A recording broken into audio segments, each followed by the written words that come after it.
de commencer cette conférence de presse.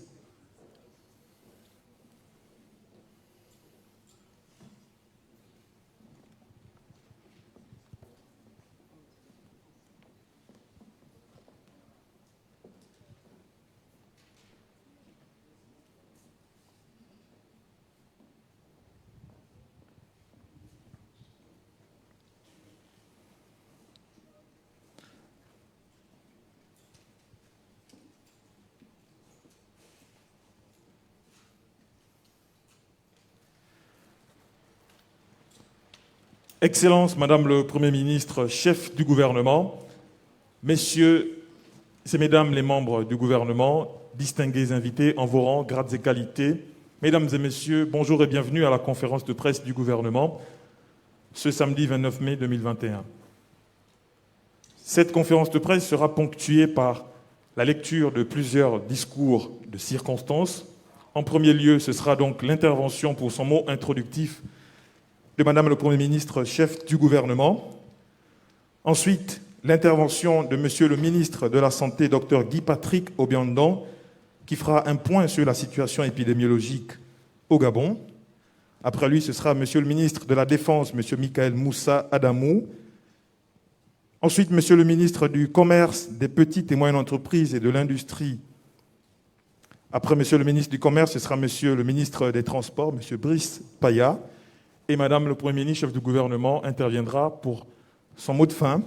Sans plus tarder, je vais vous inviter respectueusement, Madame le Premier ministre, chef du gouvernement, pour la prononciation de votre propos introductif à l'occasion de cette conférence de presse gouvernementale.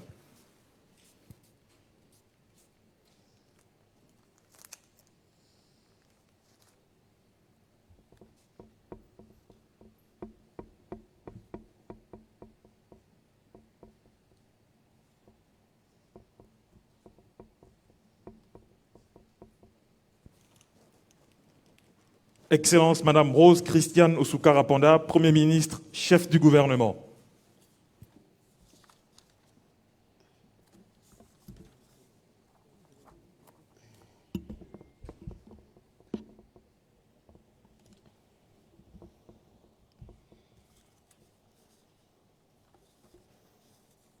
Mesdames et Messieurs les représentants des médias, chers concitoyens, Mesdames et Messieurs,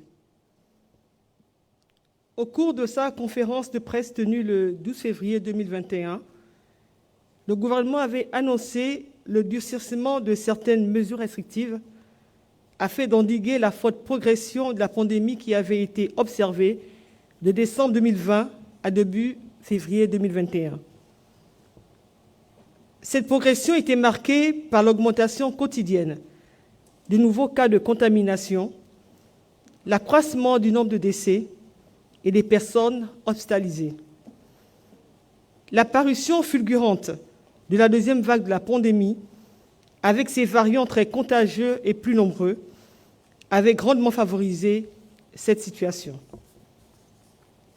Bien que conscient de ses impacts sur la conduite des activités économiques et la vie des populations, le gouvernement avait agi au nom du principe de précaution, fier et cher à Monsieur le Président de la République, chef de l'État, Son Excellence Ali Bongo Ondimba.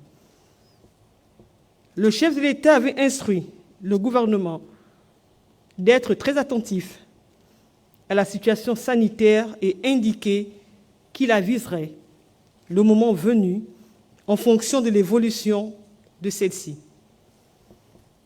Chers concitoyens, 2 mois et demi après sa dernière conférence de presse, le gouvernement note avec satisfaction que, semaine après semaine, la situation épidémiologique nationale s'améliore. Le ministre de la Santé, ici présent, communiquera les statistiques qui confirment cette embellie. Dans son message à la nation hier, le président de la République s'est réjoui de l'amélioration de la situation sanitaire liée à la Covid-19. Une amélioration obtenue grâce à une application plus rigoureuse des mesures barrières et une adhésion progressive des populations à la vaccination. En effet, comme l'a dit le chef de l'État hier, plus de 14 000 personnes ont été déjà vaccinées depuis le démarrage de la campagne de vaccination. À la suite du chef de l'État, le gouvernement salue ici le sens des responsabilités et la détermination des populations à continuer de lutter contre cette pandémie. Le gouvernement n'omet pas aussi de saluer le professionnalisme et l'expertise des personnes soignantes dont il mesure chaque jour et sous les fortes contraintes le dévouement et l'engagement exceptionnel auprès des malades. Il en est de même des personnels des forces de défense et de sécurité pour ce qui est du contrôle de l'application des mesures barrières. Chers concitoyens, dans son adresse à la nation hier, le chef de l'État a annoncé l'allègement de certaines mesures restrictives et instruit le gouvernement de rendre publiques aujourd'hui les modalités pratiques de leur mise en œuvre. Ces mesures étaient très attendues et la liesse populaire qui a suivi leur énoncé témoigne de la satisfaction et le soulagement ressentis par une grande majorité de nos populations.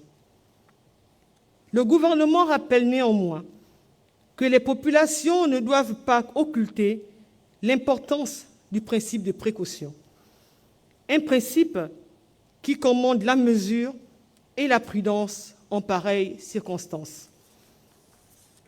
Chers concitoyens, mesdames et messieurs, les mesures d'allègement décidées par le président de la République, chef de l'État, sont salutaires et vont permettre de relancer les activités économiques ou sociales, ainsi que de consolider notre vivre ensemble. Je voudrais à présent passer la parole aux membres du gouvernement concernés pour décliner à nouveau les dites mesures et apporter toutes les précisions relatives à leur mise en œuvre concrète. Je vous remercie.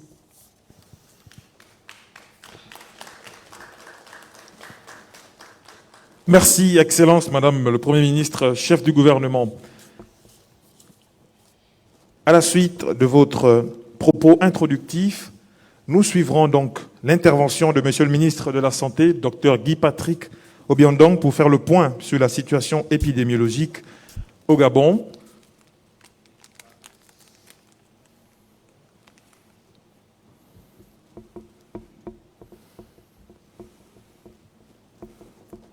Merci à Madame le Premier ministre de comprendre que, compte tenu donc de l'exposition de Monsieur le ministre de la Santé, qu'il est bien pour eux de se tenir juste en face. Autant pour moi de rappeler aussi que la phase de questions-réponses aura bien lieu au terme des interventions respectives de tous les membres du gouvernement. Monsieur le ministre de la Santé, Dr Guy-Patrick Obiandong.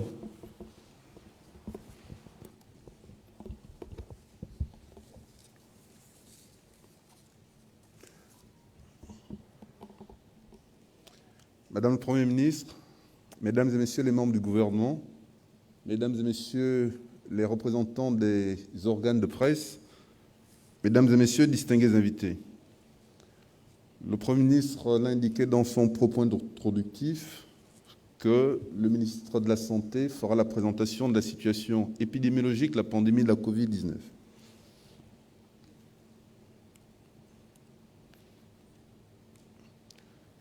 La diapositive suivante, cette diapositive plutôt, représente le profil épidémiologique de la Covid-19. C'est dommage qu'il y a cette lumière qui gêne ce profil, qui se caractérise par deux grandes phases depuis le 12 mars 2020. Cette première phase a été marquée par la première vague de la pandémie de la Covid-19 que nous avons connue du mois de mars au mois de juin 2020 et la seconde vague qui a commencé au mois de janvier jusqu'au mois de mai que nous sommes en train de traverser. Lorsque vous regardez ces deux vagues, nous constatons bien évidemment que nous avons connu une deuxième vague, comme l'a caractérisé le président de la République, chef de l'État, une deuxième vague redoutable, caractérisée par un pic plus élevé que le pic de la première vague, avec effectivement un nombre important de contaminations de manière journalière, avec un pic qui a atteint plus de 166 nouvelles infections, une moyenne de 166 nouvelles infections jour contre 93 nouvelles infections pendant la première vague. Ce sont des moyennes qui ont été calculées, mais vous avez tous suivi lors des présentations des points quotidiens où nous avons plus de 400, voire 500 nouvelles contaminations tous les 2 jours, ce qui montre le caractère virulent de cette seconde vague. Nous avons aussi tous assisté à une occupation de nos structures sanitaires, mais également un nombre important de décès. Donc, pour résumer cette diapo, nous disons que depuis le début de la pandémie, nous avons traversé 3 vagues. Une première vague qui a commencé du mois de mars au mois de juin-juillet. Nous avons une période d'accalmie et après cette période d'accalmie, il y a eu cette deuxième vague beaucoup plus virulente. Quelles sont les caractéristiques de cette seconde vague que nous avons traversée? Nous avons une seconde vague qui a eu une phase aiguë avec un plateau haut et persistant. Contrairement à la première vague où, lors de cette première vague, la phase aiguë, c'est-à-dire lorsqu'il y a eu le pic, il y a eu une décroissance rapide du pic. Or, quasiment pendant 1 mois, nous avons connu ce pic qui était en plateau haut. Et ça s'est traduit effectivement par un taux de transmissibilité très élevé où nous avons dépassé la norme fixée par l'OMS qui est supérieure à 5%. Nous avons aussi connu une occupation des lits en réanimation avec une saturation de nos structures sanitaires où il nous est arrivé d'avoir des périodes où il n'y avait plus de lits d'hospitalisation en réanimation parce qu'il y avait plusieurs personnes qui étaient en détresse respiratoire et qui nécessitaient être prises en charge dans nos différentes structures sanitaires. Nous avons aussi connu une seconde vague avec un taux de létalité très élevé. Plus de 75% des décès enregistrés ont été enregistrés durant cette seconde vague. Sur les 150 personnes décédées, plus de 75% sont décédées durant cette seconde vague. Cette seconde vague, comme Madame le Premier ministre venait de le dire, a été marquée par la présence des variants, où nous avons enregistré dans nos statistiques la présence du variant britannique, la présence du variant sud-africain, mais aussi la présence du variant indien. Ces variants ont été diagnostiqués grâce au laboratoire P4 du CIRMF et au laboratoire P3 du CERMEL qui ont permis de pouvoir diagnostiquer ces différents variants. Ces variants sont passés de la phase importée vers la phase communautaire. Ça veut dire quoi? Ça veut dire que lorsque nous avons fait l'analyse de ces différents variants, il ne s'agissait plus uniquement des voyageurs. Lorsque nous avons diagnostiqué, lorsque nous avons exploré les cas positifs dans la communauté, des personnes qui venaient se faire dépister, qui n'avaient pas voyagé, nous avons trouvé que certains parmi elles avaient déjà le variant britannique, certains le variant sud-africain. Quelle est la stratégie nationale pour une reprise du cours normal de la vie? Le président de la République, chef de l'État, l'a indiqué hier. Cette stratégie repose sur le dépistage par les tests PCR et les tests antigéniques, le respect des mesures barrières et des protocoles sanitaires édictés par le gouvernement dans chaque secteur d'activité et surtout aujourd'hui la vaccination contre la Covid-19.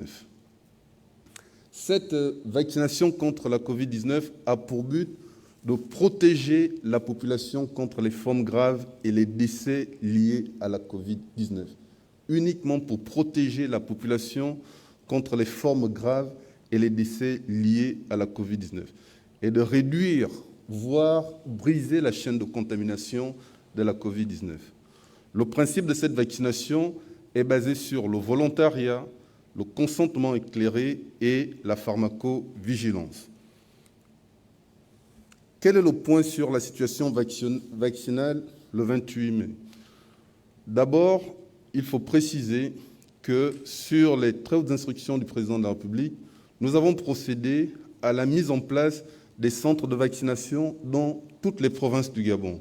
Aujourd'hui, nous avons atteint une couverture de 100% pour l'accès à la vaccination au niveau national.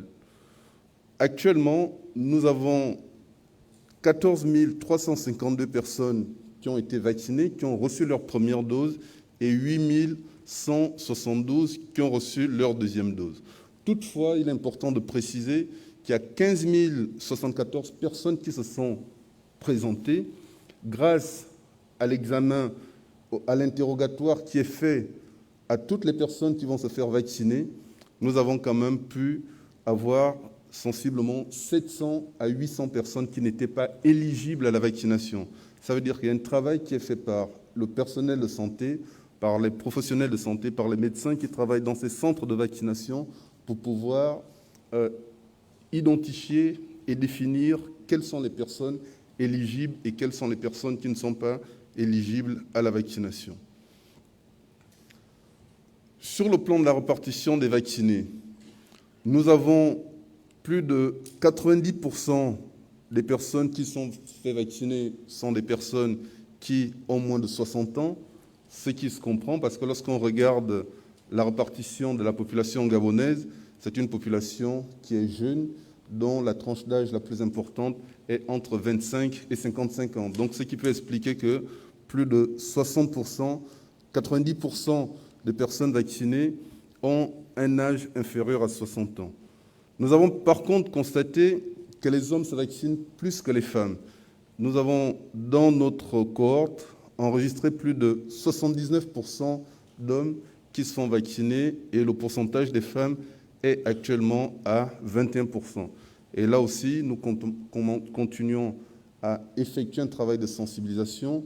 Le Premier ministre nous a instruit de réunir les associations de femmes pour qu'une sensibilisation communautaire se fasse, pour que les femmes puissent se mobiliser afin de se faire vacciner. Lorsqu'on regarde la répartition des vaccinés en fonction des comorbidités, en effet, les personnes hypertendues sont plus mobilisées dans la vaccination. Ces différents histogrammes montrent que les personnes vaccinées en rouge sont en premier par rapport à la vaccination, suivi des personnes qui ont le diabète et les personnes qui ont l'obésité. D'autres personnes qui ne présentent aucune comorbidité se mobilisent également pour cette vaccination. Madame la Première ministre, Mesdames et Messieurs les membres du gouvernement, en travaillant avec le professeur Bouillou, nous avons voulu présenter cette courbe qui montre l'impact de la vaccination sur la diminution de la prévalence d'une maladie. Nous constatons que lorsqu'il y a une augmentation de la couverture vaccinale, la maladie causale diminue. Donc, c'est une courbe qui a été faite par une courbe observationnelle sur une étude qui a été menée, qui montrait que plus on vaccine une population, plus la maladie va diminuer. Par contre, lorsqu'il y a une perte de confiance par la population, on peut observer une flambée de l'épidémie. C'est simplement pour dire que lorsque le gouvernement incite la population à se faire vacciner, parce que son objectif, c'est de pouvoir éradiquer la pandémie contre la Covid-19 et qu'il existe un lien direct entre le taux de personnes vaccinées et la diminution de la prévalence et la diminution du nombre de personnes contaminées par la Covid-19.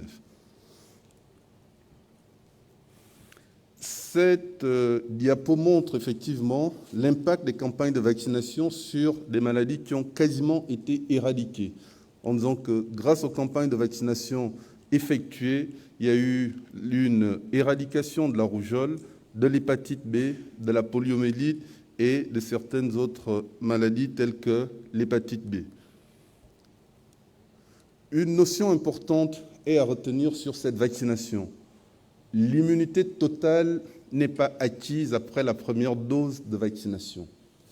La première dose de vaccination permet d'avoir un premier niveau d'immunité et c'est lors de la deuxième dose de vaccination qu'on a une plus grande immunité. La deuxième dose de vaccination permet de pouvoir renforcer votre système immunitaire. Et l'immunité totale, c'est-à-dire la protection totale, est acquise 14 jours après la deuxième dose de vaccination. C'est pourquoi dans les mesures qui ont été prises par le gouvernement, les nouvelles mesures qui ont été prises par le président de la République, on parle d'un certain nombre de dispositions qui pourront se faire 14 jours après la deuxième dose. Je vous remercie. Concernant les mesures d'allègement du secteur santé, le président de la République a énoncé un certain nombre de mesures. Concernant le secteur santé, la mesure suivante a été prise, notamment l'exemption des tests de dépistage Covid-19 pour les personnes vaccinées 14 jours après avoir reçu la deuxième dose. La deuxième mesure, c'est la prolongation de la durée de validité des tests PCR de 7 à 14 jours pour les personnes n'effectuant aucun déplacement, c'est-à-dire les personnes qui ne sortent pas du Grand Libreville. Lorsque ces personnes feront le test PCR, la durée de validité sera de 14 jours. Ça passera de 7 à 14 jours. Mais lorsque vous voulez aller à l'intérieur du pays, lorsque vous voulez sortir du Grand Libreville, la durée de validité du test sera maintenant de 5 jours. Toutefois, si vous êtes vacciné, si vous avez vos 2 doses de vaccin, 14 jours après avoir reçu la deuxième dose de vaccin, vous n'êtes plus obligé de présenter le test PCR. Vous pouvez tout simplement présenter votre carte de vaccination. Donc, lorsqu'on parle de cette exemption des tests PCR pour les personnes vaccinées, on n'a pas dit test PCR et vaccin. On a dit test PCR ou vaccin. C'est-à-dire une personne vaccinée ne présentera plus son test PCR pour avoir accès à un certain nombre de services qui seront définis par les autres secteurs d'activité. Toutefois, la vaccination n'exonère pas du respect des mesures barrières. Le gouvernement insiste sur le maintien des gestes barrières, notamment sur le port obligatoire des masques dans les espaces publics, sur le lavage des mains avec du savon ou du gel hydroalcoolique et sur la distanciation sociale. C'est ce qu'on appelle la vaccination sociale, le respect de ces mesures barrières. Il y a aussi le respect des protocoles sanitaires par secteur d'activité. Ces protocoles sanitaires ont été édictés par le gouvernement en fonction de chaque secteur d'activité. Ces protocoles sanitaires restent de vigueur à ce jour. Je vous remercie. Merci, Monsieur le ministre de la Santé, pour votre présentation. Je vais inviter encore une fois très respectueusement Madame le Premier ministre, chef du gouvernement, et les membres du gouvernement conviés à bien vouloir regagner l'estrade.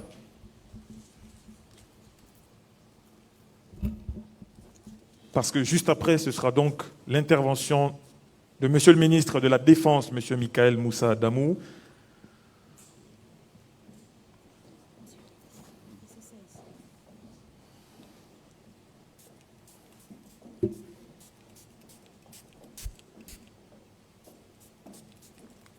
Et après Monsieur le ministre de la Défense, ce sera Monsieur le ministre du Commerce, qui sera suivi, lui, par Monsieur le ministre des Transports, juste avant la phase de questions-réponses. Monsieur le ministre de la Santé, Monsieur Michael Moussa Adamou. Je vous prie de bien vouloir m'excuser, il s'agit de Monsieur le ministre de la Défense nationale, Monsieur Michael Moussa Adamou. Merci.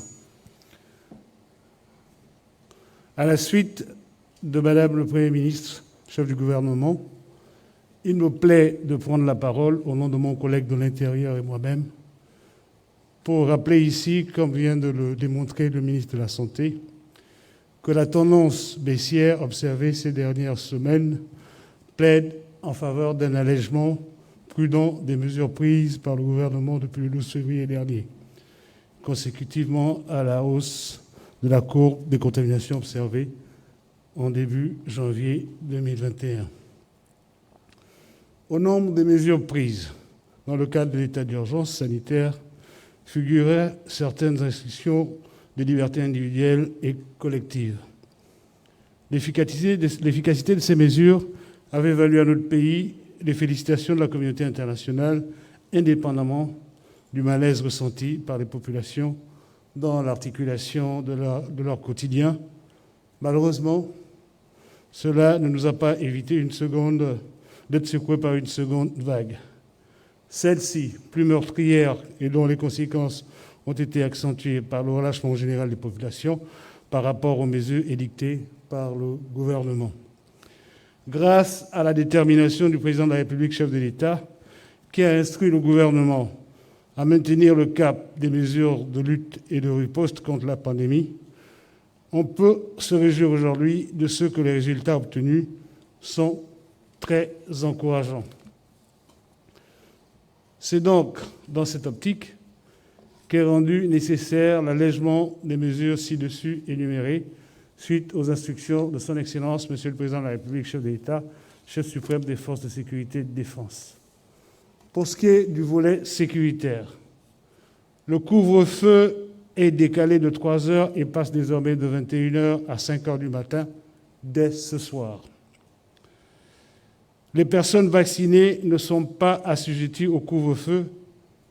Je répète, les personnes vaccinées ne sont pas assujetties au couvre-feu à condition qu'elles présentent une carte de vaccination stipulant qu'elles ont reçu les 2 doses requises et d'une pièce d'identité permettant de vérifier qu'elles sont bien les détentrices de la carte de vaccination présentée. Les mesures suivantes restent maintenues. Le Grand Libreville reste fermé avec l'exigence d'un laissez-passer aux heures de couvre-feu et pour sortir du dit périmètre. La limitation des rassemblements à 30 personnes. Les laissez-passer auront désormais un QR code intégré afin de mettre un terme aux fraudes et autres falsifications. Les QR codes seront lisibles aux checkpoints qui sont tous équipés de lecteurs. Par ailleurs, la tendance baissière observée actuellement ne doit surtout pas s'interpréter comme la fin de la pandémie, surtout dans le contexte actuel où l'on observe encore une très faible mobilisation des populations sur le processus de vaccination. Tout en réitérant l'appel du gouvernement sur la nécessité de se faire vacciner pour un retour total à une vie normale, le maintien des mesures barrières reste indispensable, notamment le port obligatoire du masque, la distanciation physique et le lavage des mains avec le savon ou une solution hydroalcoolique, comme l'a réitéré le ministre de la Santé. Je vous remercie. Merci, Monsieur le ministre de la Défense, Monsieur Michael Moussa Adamou. Je vais inviter très respectueusement, à la suite de Monsieur le ministre de la Défense, Monsieur le ministre du Commerce, de Petites et Moyennes Entreprises et de l'Industrie, Monsieur Hugues Mbadinga Madia. Monsieur le ministre, s'il vous plaît.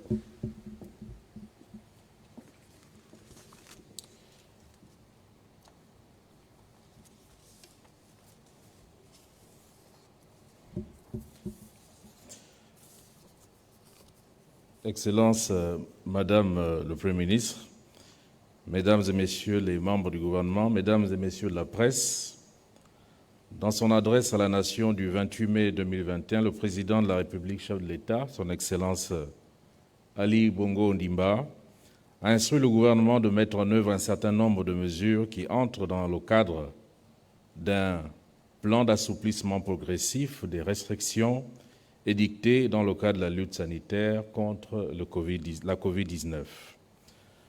Madame le Premier ministre, chef du gouvernement, vous a présenté l'exhaustivité de ces mesures et mes collègues qui m'ont précédé sont revenus dans le détail sur les modalités de leur application.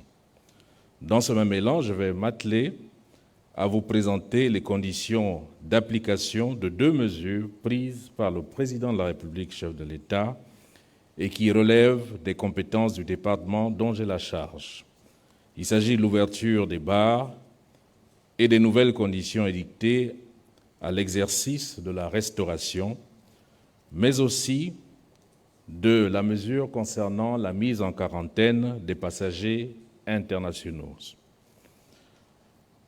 Sur la réouverture et les assouplissements en faveur de restaurants, pour rappel, les bars sont fermés depuis le mois de mars 2020 et les restaurants sont ouverts depuis le 30 octobre sous réserve d'un protocole sanitaire spécifique que nous leur avons assigné. Dans son adresse, Monsieur le Président de la République a autorisé l'ouverture des bars qui se fera dans la limite de 20h30, c'est-à-dire 30 minutes avant le délai du couvre-feu. Il a également conditionné l'accès à ces lieux par la présentation d'un test PCR négatif dont la validité vous a été rappelée par le ministre de la Santé, qui est de 14 jours, à l'intérieur du Grand Libreville. Seules les personnes vaccinées seront exemptées de la présentation d'un test PCR. Ça veut dire que si vous êtes détenteur d'une carte de vaccination, ces lieux d'exercice des activités de commerce vous seront ouvertes. Je voudrais préciser que ces mesures rentrent en vigueur dès ce soir. Et pour être tout à fait complet sur ce point, et pour me résumer, les bars, les salles de jeu, les salles de sport sont ouverts et la mesure est effective dès ce soir. Les conditions sont la nécessité de détenir soit un test PCR valide ou alors d'être vacciné. Bien entendu, je voudrais rappeler que le strict respect des règles de distanciation sociale, des règles sanitaires, est une exigence. Nous avons déjà travaillé, notamment avec les responsables de salles de sport ou les salles de jeu, sur un protocole sanitaire qui permet la bonne distanciation de table, au moins 1,50 m de distance, mais également la limite du nombre de personnes sur une même table. Dans le cas des bars, la limite à l'intérieur des bars d'accès reste de 30 personnes. Et donc l'observation des règles sanitaires est une condition importante, puisque je n'ai pas à préciser que des brigades vont commencer à passer justement pour vérifier le respect de l'ensemble de ces mesures.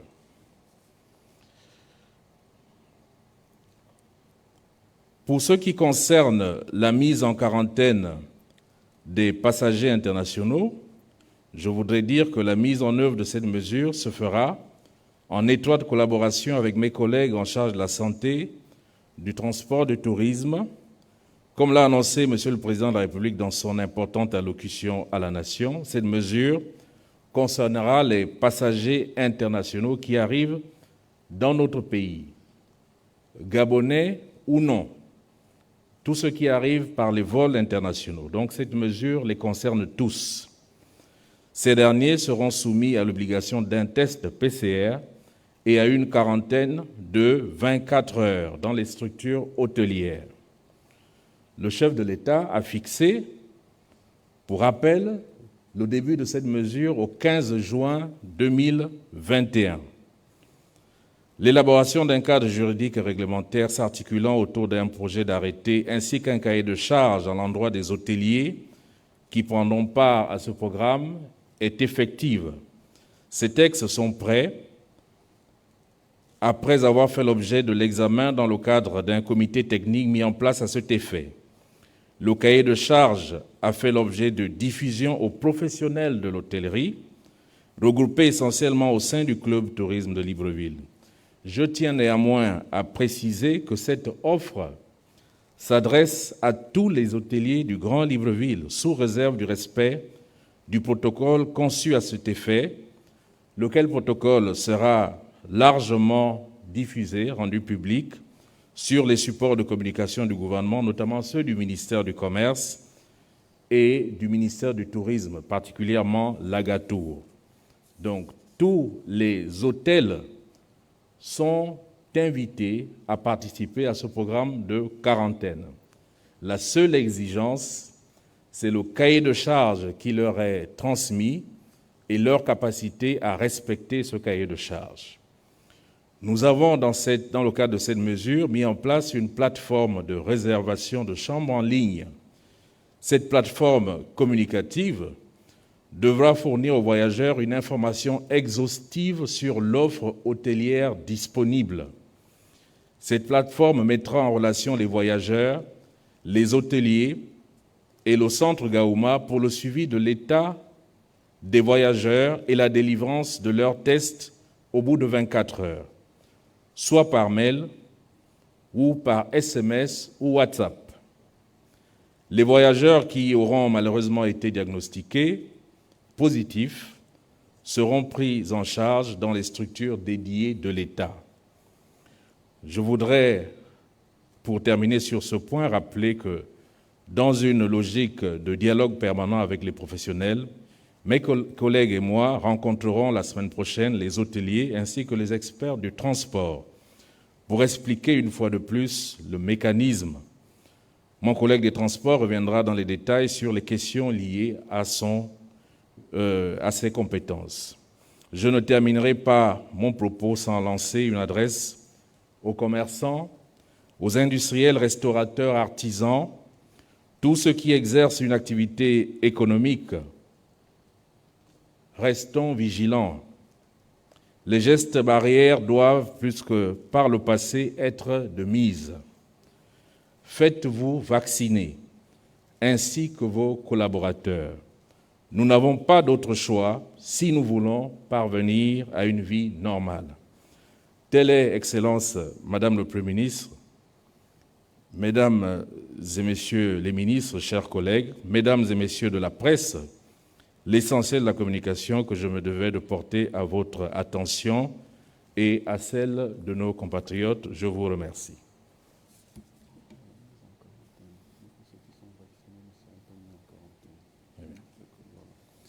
Je voudrais, le ministre de la Santé, effectivement, vient de me préciser un point sur lequel je suis passé rapidement, sur la mesure de mise en quarantaine. Je voudrais préciser que toutes les personnes qui ont été vaccinées sont exemptées de cette mesure.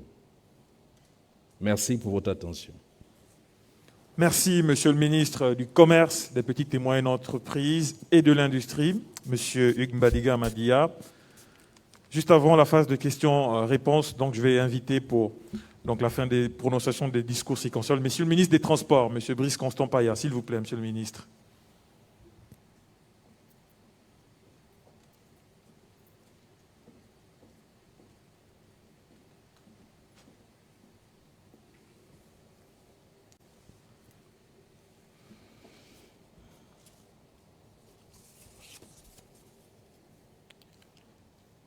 Madame le Premier ministre, chef du gouvernement, Mesdames et Messieurs les membres du gouvernement, Mesdames et Messieurs les représentants des organes de presse, distingués invités, Mesdames, Messieurs, la justesse et l'opportunité du message à la nation de Monsieur le Président de la République, chef de l'État, Son Excellence Ali Bongo Ondimba, combinée à la clarté des propos introductifs de Madame le Premier ministre, chef du gouvernement, Madame Rose Christiane Dosokaraponda, n'appelle de notre part aucun développement supplémentaire, sauf à rappeler qu'en matière de transport, les mesures en vigueur demeurent inchangés, tant en ce qui concerne le transport aérien que les autres modes de transport, routier, ferroviaire et par voie d'eau. Pour mémoire, parlant du transport aérien, les compagnies aériennes sont tenues d'effectuer leur programme de vol selon les modalités suivantes.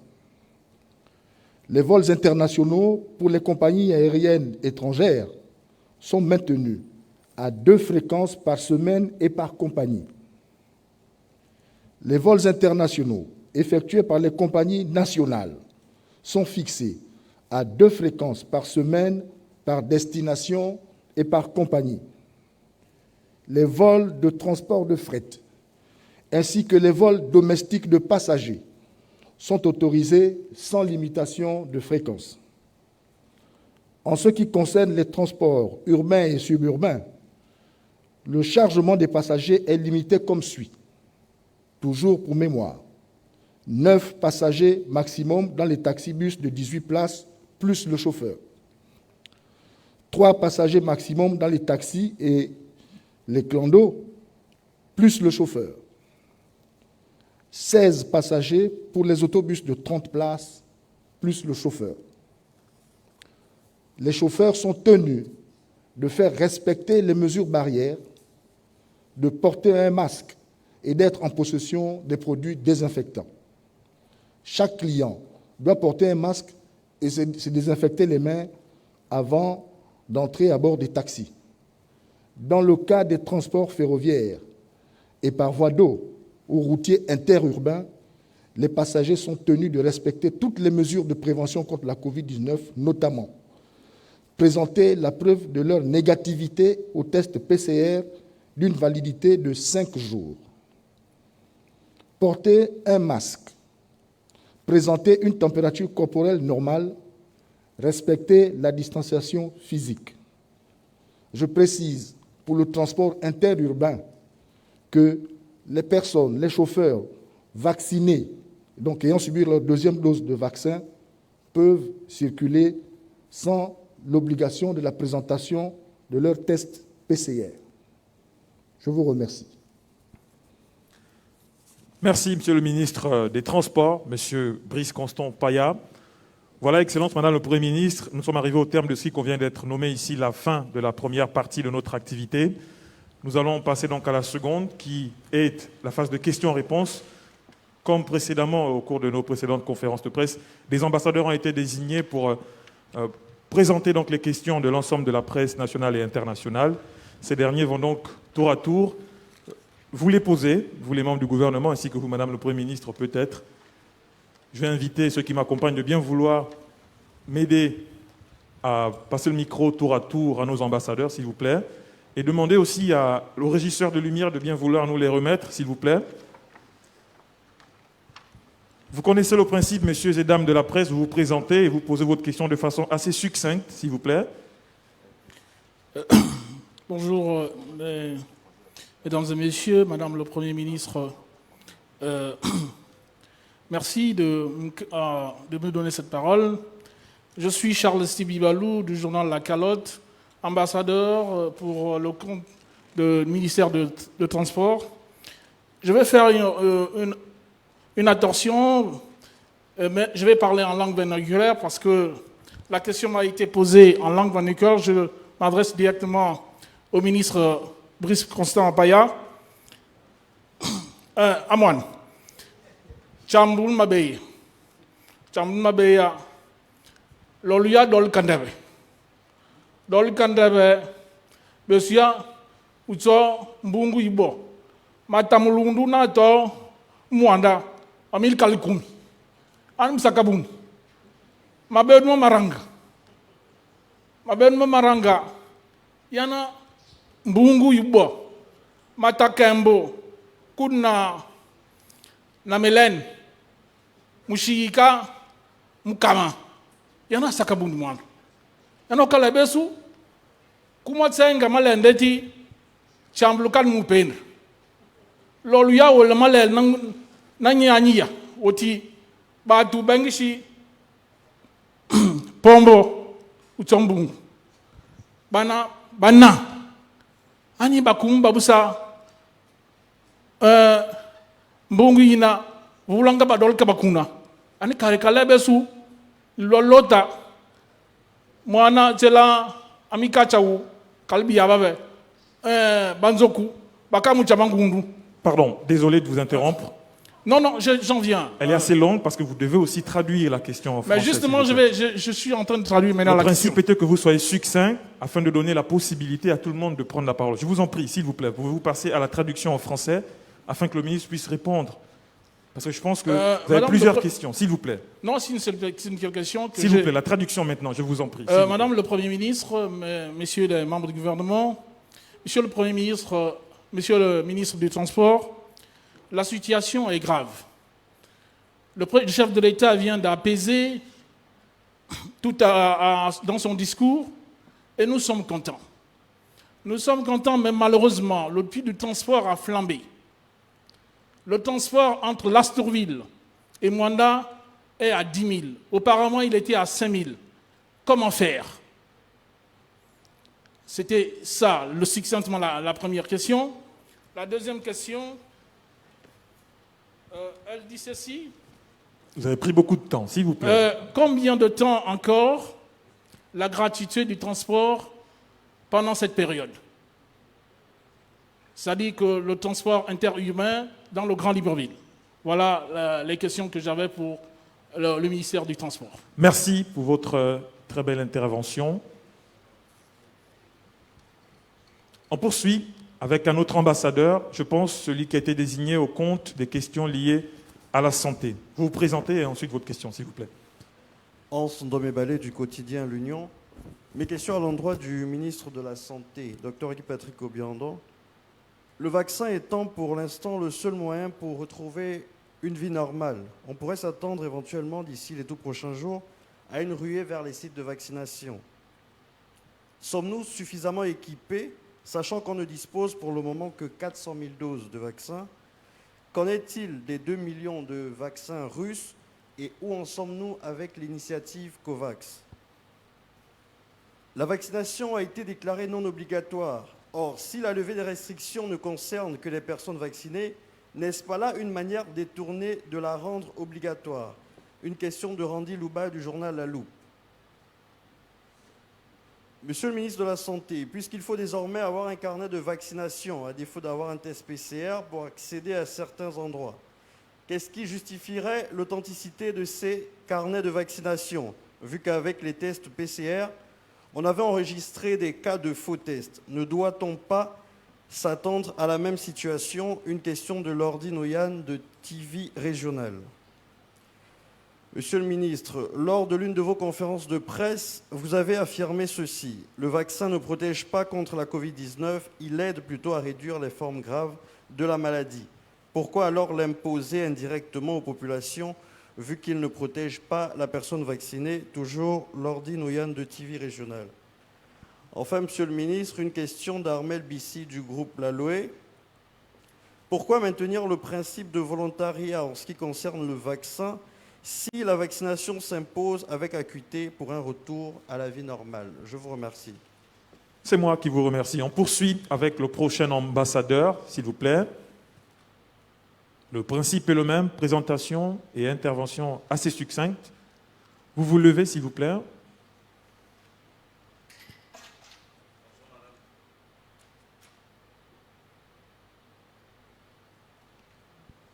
Bonjour Madame le Premier ministre, Messieurs les ministres. La première question, je suis Giraud Wilfried Obangom, je suis fondateur du site internet Plus Info et correspondant de Reuters et Télévision Africa News. La première question est de M. Aimé Sansé Nziengui. Elle est adressée directement à vous, Madame le Premier ministre. Une enquête parlementaire sur la gestion de la Covid avait été lancée ou demandée par votre prédécesseur il y a un an. Un rapport a également été déposé aussi bien auprès du chef de l'État que chez vous en janvier dernier. Depuis la remise de ce rapport, aucune communication n'est faite jusqu'à ce jour. Est-ce que ce silence cautionne les rumeurs qui circulent depuis un moment où l'on indiquerait une audition du ministre de la Santé à la Direction générale des recherches. Quel est le bilan de ces 119 milliards? La deuxième question est adressée au ministre de la Défense. Monsieur le ministre, je voudrais savoir les instructions que vous a données Madame le Premier ministre quant à la situation à Menkambo, notamment la protestation par les populations concernant les dégâts causés par les éléphants. Je vous adresse la question parce que nous avons vu sur les images publiées sur les réseaux sociaux que les arrestations ont été effectuées par les forces de l'ordre. Vous-même, vous êtes originaire de Logoué-Vindo et vous savez certainement que dans cette localité du pays, les populations vivent de leur plantation, de la chasse et de la pêche. La suite, c'est quoi, Monsieur le ministre de la Défense? Et je vous rappelle que dans cette même situation, dans le conflit homme-faune, il y a des villages au niveau de la Lopé, plusieurs villages déjà. J'espère que Madame le Premier ministre est informée de la situation. Plusieurs villages sont abandonnés par les populations parce que fuyant les pachydermes. Pardon, je suis obligé de vous interrompre. Vous constatez vous-même que la question n'a pas un rapport avec l'objet de cette conférence de presse. Ce n'est pas à moi de dire si le ministre répondra, mais je voudrais bien qu'on poursuive avec, je pense, au dernier ambassadeur qui posera des questions sur l'actualité, parce qu'en ce moment, il s'agit de la situation épidémiologique de la Covid-19. Peut-être que l'ambassadeur qui vous suit a une question liée à ce qu'on fait maintenant. S'il vous plaît, veuillez bien comprendre, afin de donner la parole, parce que les questions représentent celles que se posent tous les Gabonais et toutes les populations. S'il vous plaît, veuillez respecter le principe, s'il vous plaît. J'ai posé la question du confrère, c'est tout. Merci d'ailleurs pour la question, mais est-ce qu'on peut rester dans le principe? Non, parce qu'il reste un ambassadeur après vous, s'il vous plaît. Monsieur, permettez au Premier ministre de répondre ou pas. Ça aussi, c'est un droit. L'autre question, après l'annonce de la réouverture des bars et restaurants, l'on se doute bien que des contrôles seront effectués. La question est de savoir quelles sont les entités autorisées à effectuer les contrôles pour éviter les balais de contrôle et la prolifération du rackettage. La question est de Freddy Moussunda de Média 241. La dernière question est de M. Steve Mpiga de Média Catholique. Monsieur le ministre, 100 000 doses de vaccins ont été orientées à la défense. Peut-on savoir combien d'agents de force de l'ordre et de sécurité ont été vaccinés? Merci. Merci, M. Géraud. Je pense qu'il reste un dernier ambassadeur. C'est cela, le dernier ambassadeur, s'il vous plaît. Bonjour, Madame le Premier ministre, chef du gouvernement. Bonjour, Messieurs les membres du gouvernement. Ma question s'adresse, je suis Ryan Dengue de la rédaction de Radio Gabon. Ma question s'adresse au ministre du Commerce, M. Hugues Badinga Madia, qui a rappelé les secteurs du commerce qui bénéficient de ces mesures d'allègement. Et dans ce secteur précité, on n'a pas entendu parler des hôtels et des motels. Seront-ils ouverts ou fermés? Monsieur le ministre, jusqu'où iront les brigades mixtes pour s'assurer du respect des mesures barrières que vous venez de dicter dans les bars, lorsqu'on sait ou que l'on voit parfois des bars éloignés dans certains quartiers où la présence des forces de l'ordre parfois se font rares? Pourquoi ne pas évoquer le cas des Sassa sur la nouvelle route pour ne pas trahir des secrets, ou Anzanyon à Milonsi à Dragage, ou à Montalier, au Fin-Goudron, autant de quartiers où parfois on retrouve des bars ouverts sans respect des mesures barrières. Que fera le ministre du Commerce? Monsieur le ministre, dernière question concernant les mesures de mise en quarantaine des voyageurs internationaux que vous avez indiquées. Alors, vous avez précisé qu'une plateforme de réservation de chambres en ligne sera mise en place. Monsieur le ministre, qui supportera les charges de cette plateforme? Serait-ce l'État ou l'association des hôteliers? Cette question est de notre consoeur Estelle Amvam de la rédaction de Matin Équatorial et également de Lordine Oyan de la rédaction de TV Régionale. Je vous remercie. Merci à tous les ambassadeurs d'avoir accepté donc de porter toutes ces questions que se posent les populations entières aux membres du gouvernement ainsi qu'à Madame le Premier ministre, chef du gouvernement. À présent, on va passer donc aux réponses, aux éléments de réponse, pour ainsi dire, des membres du gouvernement. Je voudrais demander à Excellence Madame le Premier ministre, vu qu'il y a une question qui vous a été adressée, souhaiteriez-vous y répondre déjà? Ou peut-être passerons-nous d'abord aux membres du gouvernement. Merci Madame le Premier ministre. Monsieur Hugues Mbadiga-Madia, ministre du Commerce, des questions vous ont été adressées par mon confrère donc de Radio Gabon. Vous avez la parole, Monsieur le ministre, je vous remercie. Merci de me passer la parole. Vous avez posé la question sur les hôtels et les motels. Je confirme que déjà les hôtels, depuis la dernière conférence, sont ouverts sous respect du protocole qui leur est assigné. Aujourd'hui, cette mesure est étendue aux motels également, mais aussi à tout ce qui concerne les bars, les salles de jeu et les salles de sport, sous les conditions que j'ai édictées et que le président de la République, relayé par le Premier ministre cet après-midi, cet après-midi, ont rappelé, c'est-à-dire le respect du protocole à l'intérieur, l'accès donc pour les clients, la nécessité de détenir un test PCR valide ou alors une carte de vaccination. Vous avez posé la question donc de savoir au niveau des brigades mixtes. Ces brigades, comme vous le savez, sont constituées de plusieurs ministères. Donc, au niveau donc les forces de défense et de sécurité, le ministère de la Santé, le commerce, le tourisme, etc., même le transport. Les brigades vont continuer à circuler dans Libreville. Elles vont intensifier leurs actions. Mais ce que je voudrais vous dire aussi, c'est que je voudrais en appeler à l'esprit de citoyenneté aussi de ces acteurs économiques.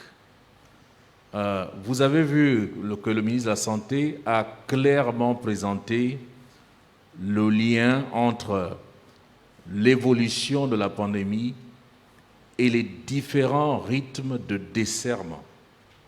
Donc, il faut que ces acteurs-là sachent où est leur, on va dire, voilà, qu'est-ce qui est important pour eux. Nous savons aujourd'hui que ces décisions prises par le chef de l'État ne pourront être poursuivies que si la courbe d'évolution de la pandémie continue aussi à baisser. La question donc, c'est que ces acteurs-là dont vous parlez sont un élément de la réponse liée justement à cette lutte contre la pandémie Covid-19. Ils doivent donc jouer leur jeu. Et je voudrais rappeler aussi à ces tenanciers de bar que beaucoup aussi devront se conformer à la réglementation, parce que nous avons tiré aussi les leçons du guichet spécial qui avait été demandé par le chef de l'État. Nous avons constaté que plus de 70% de ces bars évoluent dans l'informel. Je pense que c'est le lieu de pouvoir se rapprocher des différentes entités pour faire en sorte qu'ils puissent se formaliser. Et dans la pratique de leurs activités, mais en tant que citoyens, avec la volonté que nous puissions revenir à une vie normale, mais je pense qu'ils seraient bien avisés, avant d'attendre que la brigade ne vienne leur frapper dessus, ils seraient bien avisés de s'organiser eux-mêmes, de pouvoir s'adapter, se transformer.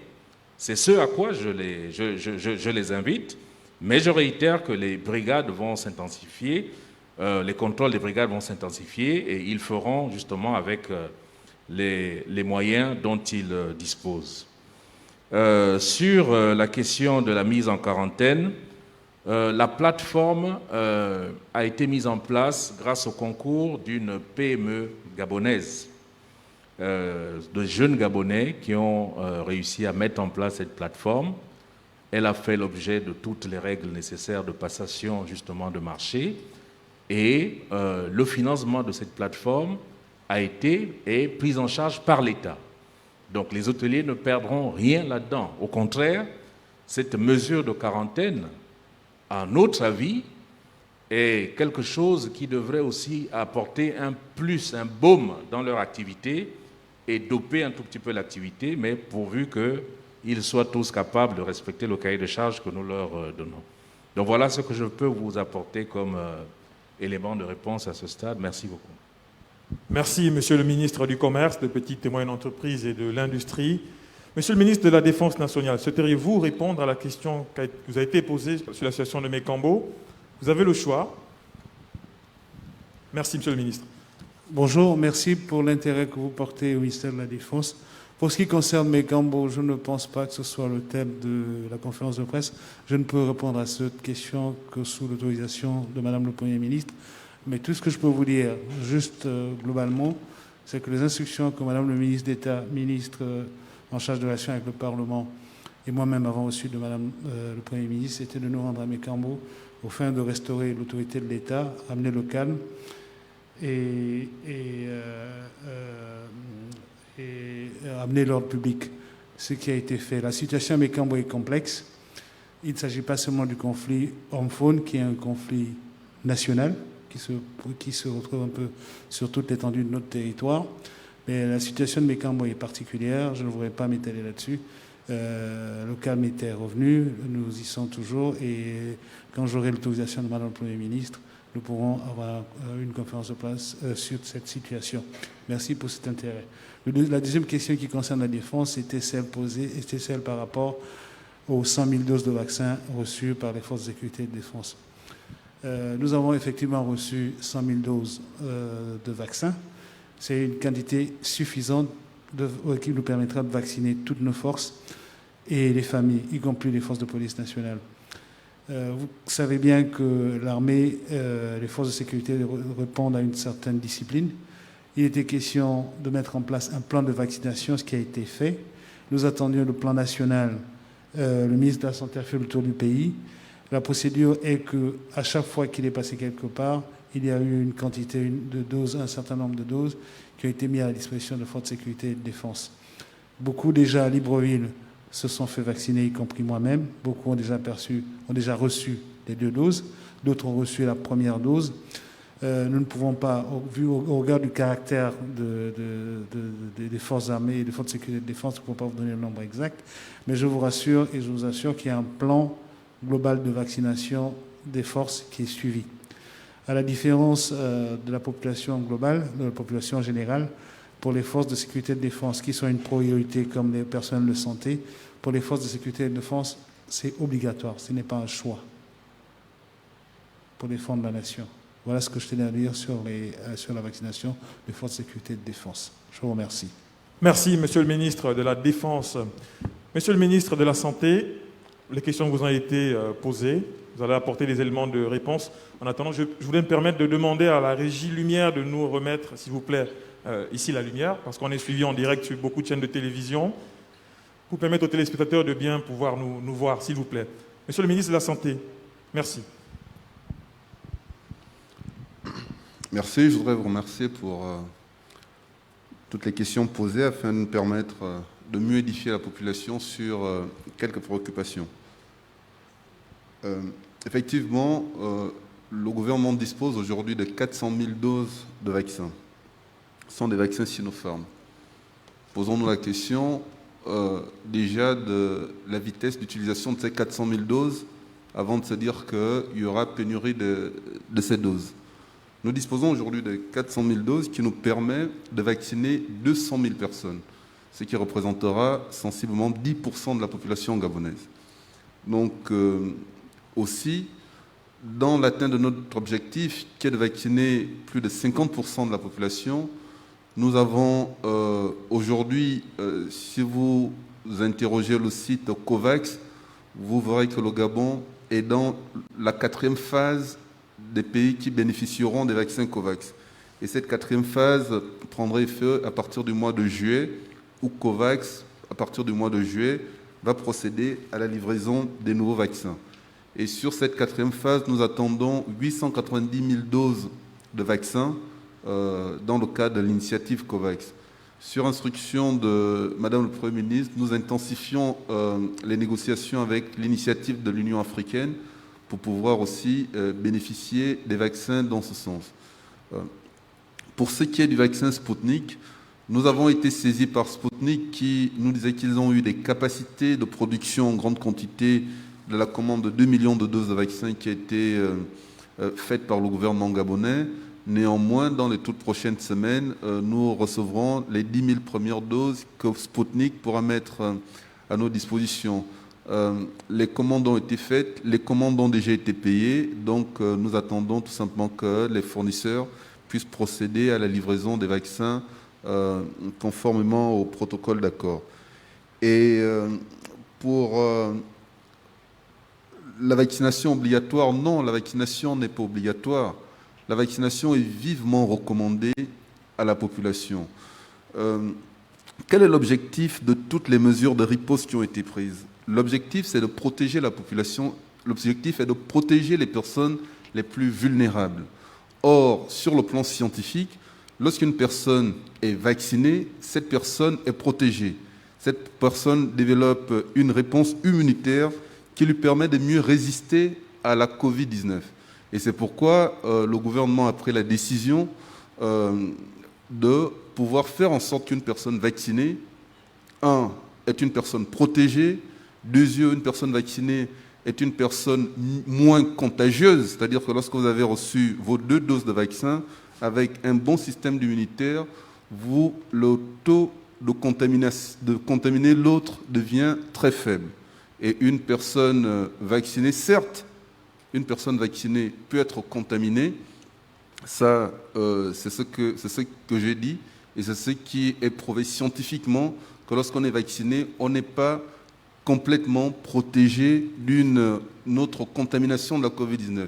Mais l'avantage d'être vacciné, c'est que vous n'allez plus développer la forme grave, c'est-à-dire la détresse respiratoire qui emmène en réanimation, et cette réanimation, parfois dans cet état de détresse respiratoire qui peut entraîner le décès des personnes.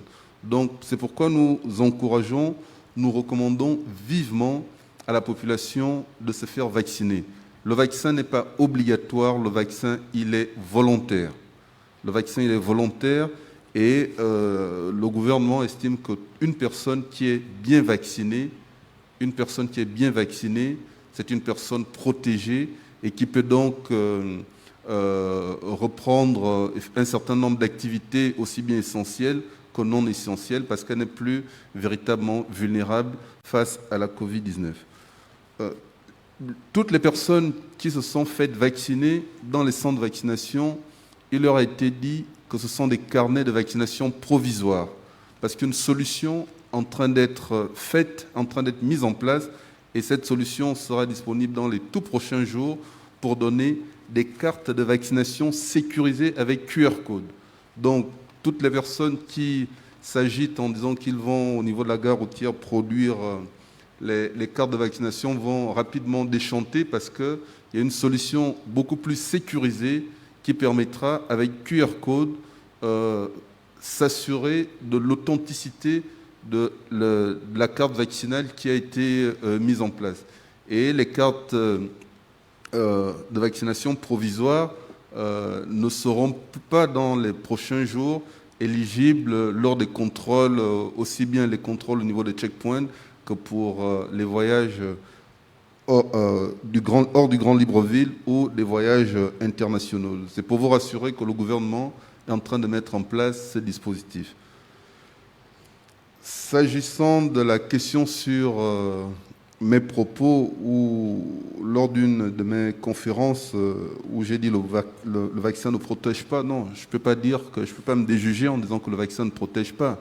J'ai tout simplement dit qu'une personne contaminée peut à nouveau être, une personne vaccinée peut à nouveau être contaminée. Nous avons eu des cas où des personnes qui ont reçu leur première dose de vaccin contre la Covid ont été à nouveau contaminées. Et le schéma que je vous ai montré lors de mon exposé montre que la protection durable et robuste, s'acquiert 14 jours après avoir reçu la deuxième dose de vaccin.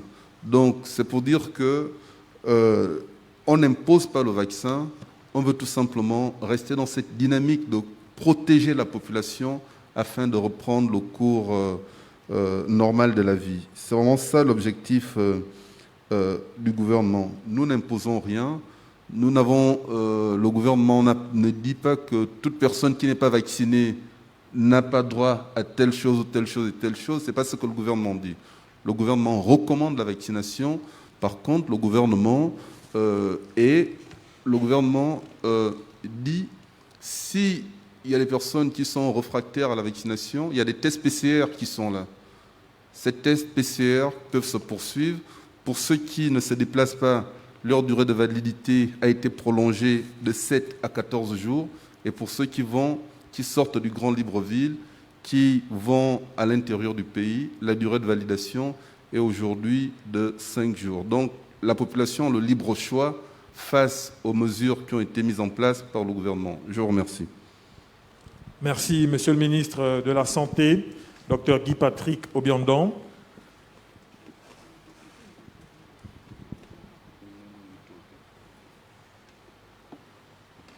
Monsieur le ministre des Transports, Monsieur Brice Constant Paya, c'est à vous de répondre aux questions qui vous ont été posées par vos compatriotes. Merci. Merci. Je veux remercier Monsieur Bibalou pour la pertinence des interrogations. Et permettez que je lui dise que je lui répondrai en langue hors de cette enceinte. Pour l'instant, je lui répondrai en français, qui est la langue officielle, pour indiquer, en ce qui concerne sa deuxième interrogation notamment, que le président de la République est soucieux de un accompagnement nécessaire des populations gabonaises au moment où son économie subit de plein fouet les effets de la pandémie, la Covid-19, au moment où cette même économie est affectée par le reflux du cours des matières premières, le pétrole notamment. C'est pour cela, je crois, que le président n'a pas jugé utile d'annoncer dans son adresse d'hier à la nation le retrait de la mesure de gratuité des transports publics. Il faut donc retenir que pour l'heure, la gratuité des transports publics est bel et bien maintenue. Pour ce qui concerne votre première interrogation sur l'augmentation du prix des transports, je dois à la vérité de reconnaître avec vous qu'effectivement, nous avons constaté cette hausse des prix. Et le gouvernement ne reste pas sans rien faire. Dès le 17 février, j'ai moi-même, à mon cabinet, reçu l'ensemble des présidents des syndicats de transporteurs et ceux des syndicats des propriétaires de véhicules à usage de taxi. Nous avons échangé avec eux. Ces mêmes partenaires sociaux-là, nous les avons reçus dans le cadre de la cellule de veille économique à la riposte contre la Covid-19, accompagnés de mes collègues du commerce, de l'économie, du travail et de l'emploi. Nous avons à nouveau échangé avec eux pour convenir que les causes sont multiformes. Les acteurs sont également pluriels. Donc il faut aujourd'hui, et c'est la réflexion, nous sommes en train de poursuivre donc les discussions avec ces partenaires sociaux-là pour arriver à déterminer les responsabilités et faire en sorte que les prix reviennent à des niveaux qui sont acceptables pour les populations gabonaises. Voilà ce que me suggéraient les interrogations que vous m'avez adressées. Je vous remercie. Merci, Monsieur le ministre des Transports, pour vos éléments de réponse.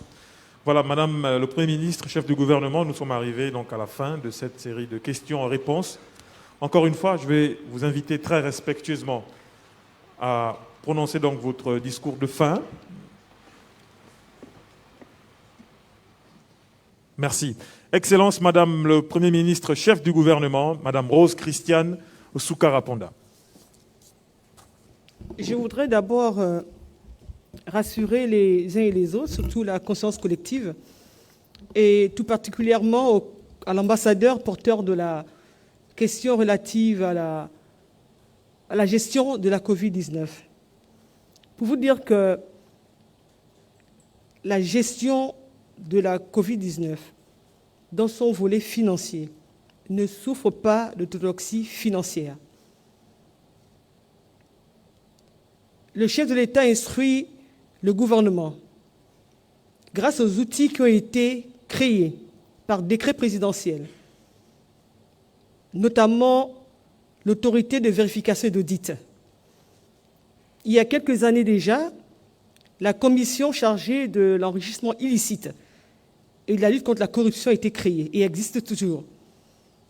Le chef de l'État a créé tout un département chargé de la promotion de la bonne gouvernance et de la lutte contre la corruption. Le chef de l'État rappelle tous les jours aux membres du gouvernement et ainsi qu'aux administrations issues des départements ministériels, tolérance zéro concernant la corruption et les détournements publics, des deniers publics. Effectivement, mon prédécesseur avait demandé aux parlementaires de mener une enquête quant à la gestion liée à la Covid-19, la gestion financière.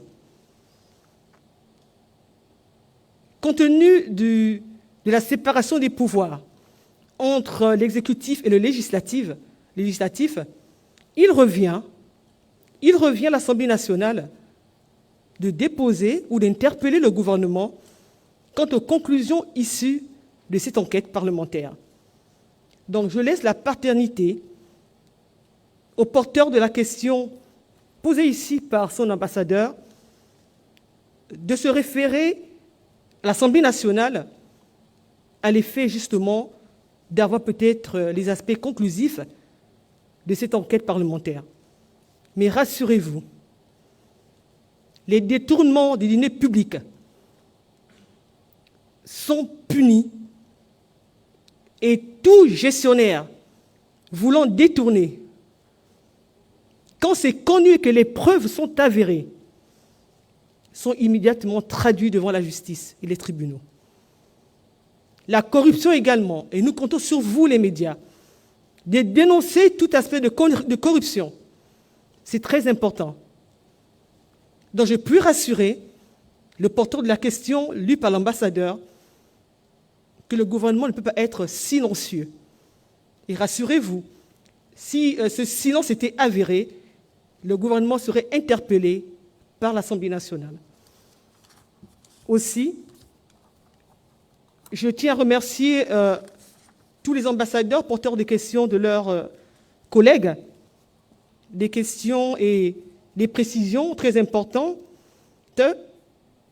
qui ont permis aux populations de mieux cerner toutes les modalités relatives aux mesures d'assouplissement qui ont été énoncées hier par le chef de l'État. Vous, les médias, nos chers médias, vous êtes les relais des populations. Et c'est toujours avec une réelle satisfaction que le gouvernement apprécie l'intérêt que vous attachez à lui transmettre les préoccupations de nos concitoyens. Les membres du gouvernement viennent de décliner les mesures d'allègement et de préciser les modalités de leur mise en œuvre. Ces mesures sont la juste récompense des sacrifices énormes et des efforts nécessaires que les populations ont consentis ces derniers mois pour améliorer la situation sanitaire dans notre pays. Toutefois, nous devons rappeler que ces mesures ne nous autorisent pas tout relâchement dans l'application des gestes barrières en cours. Nous disons bien, aucun relâchement n'est permis sous aucun prétexte. Nous devons demeurer vigilants, lucides et prudents. Nous devons demeurer pleinement mobilisés pour poursuivre nos efforts, car la menace des variants reste réelle et le combat est loin d'être terminé. À l'instar d'autres pays, la vaccination demeure. Pour le Gabon, la clé principale de la sortie de cette crise sanitaire est également la vaccination. Et comme l'a dit hier le chef de l'État à son adresse à la nation, je le cite, « Alors que de nombreux pays sont confrontés à des pénuries de vaccins contre la Covid-19, le Gabon, par des choix judicieux et efficaces, est parvenu à sécuriser son approvisionnement en vaccins. Fin de citation. Tout à l'heure, dans la réponse aux questions qui ont été posées, le ministre de la Santé vous a expliqué toutes les démarches qui sont prises par le gouvernement à l'effet que l'État ou les populations aient plusieurs choix de vaccins et les démarches qui sont entreprises vers les mécanismes qui ont été créés à travers le monde, notamment le mécanisme COVAX ou encore l'initiative de l'Union africaine. Après avoir reçu de la Chine 2 dons de vaccins Sinopharm, notre pays, via le mécanisme COVAX, l'initiative de l'Union africaine, va également acquérir d'autres vaccins, en plus du Sputnik V.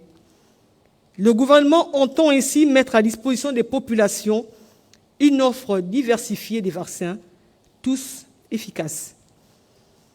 Chers concitoyens, les spécialistes ont affirmé que la vaccination ne présentait aucun danger pour la santé humaine et pour la vie. Bien au contraire, elle vise à assurer la protection directe des personnes vaccinées contre les formes sévères de la maladie, ainsi qu'à réduire ou prévenir les hospitalisations ou les décès. Ne soyons donc pas inquiets ou indécis sur le fait de se faire vacciner ou non. N'ayons pas peur, car les risques du vaccin sont bien moindres et moins fréquents que les dangers de la maladie. Nous devons être déterminés à franchir cette étape indispensable de la vaccination qui offrira à notre pays et au peuple gabonais des perspectives intéressantes, notamment le retour à une vie normale.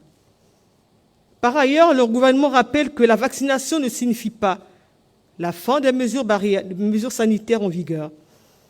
La distanciation physique, le port constant du masque et le lavage régulier des mains sont des habitudes à conserver.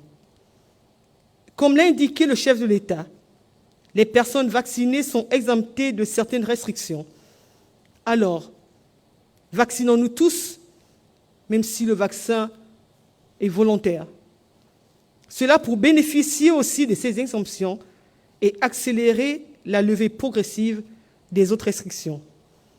C'est une cause républicaine qui nous engage tous.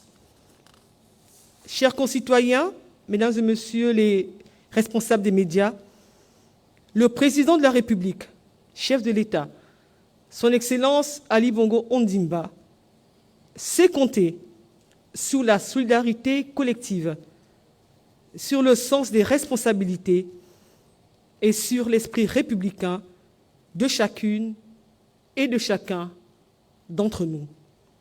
Que Dieu protège le Gabon. Je vous remercie. Merci, Excellence, Madame le Premier ministre, chef du gouvernement, pour ce propos de fin, qui par là même met un terme à cette conférence de presse du gouvernement sur la riposte sanitaire. Merci pour toutes les explications et illustrations apportées aux téléspectateurs et auditeurs, parce que nous avons été en direct sur Gabon Première, Gabon 24, Radio Gabon et sur les réseaux sociaux. Merci, Madame le Premier ministre, d'avoir répondu à ce rendez-vous. Merci aux membres du gouvernement qui vous ont accompagnés. Merci à vous, mesdames et messieurs de la presse. Nous allons donc regagner nos domiciles respectifs, mais d'avant, on va donc dire au revoir respectueusement à Madame le Premier ministre et sa suite.